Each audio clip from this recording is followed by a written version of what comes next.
আসসালামু আলাইকুম বন্ধুরা, আজকে রান্না করব ওলকচু আলু আর পেঁপে দিয়ে মাছের মাথার লেজ।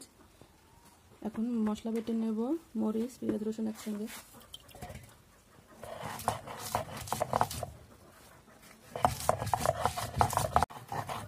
মশলা বাটা হয়ে গেছে, এখন উঠিয়ে নেব। কড়াইতে তেল দিয়ে দিচ্ছি। মাছের মাথার লেজে লবণ হলুদ মাখিয়ে নিয়েছি, এখন হালকা করে ভেজে নেব।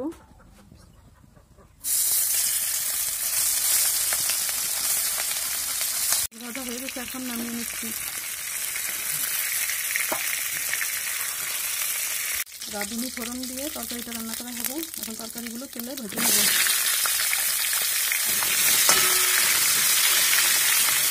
লবণ হলুদ দিয়ে দেবো। এখন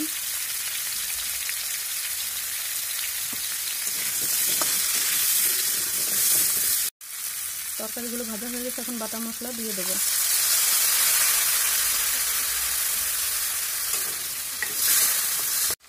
আমার তরকারি কষানো হয়ে গেছে, একটু তেল উঠে গেছে।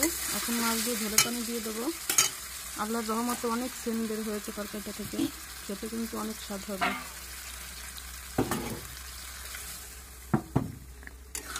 বেশ তরকারিতে বেশি একটা ঝোল রাখবো না, মাখো মাখো হবে, যার কারণে অল্প একটু ঝোলের পানি দিয়েছি। আর তরকারিটা হয়ে গেছে, সামান্য একটু জিরের গুঁড়ো দিয়ে এখন নামিয়ে নেব।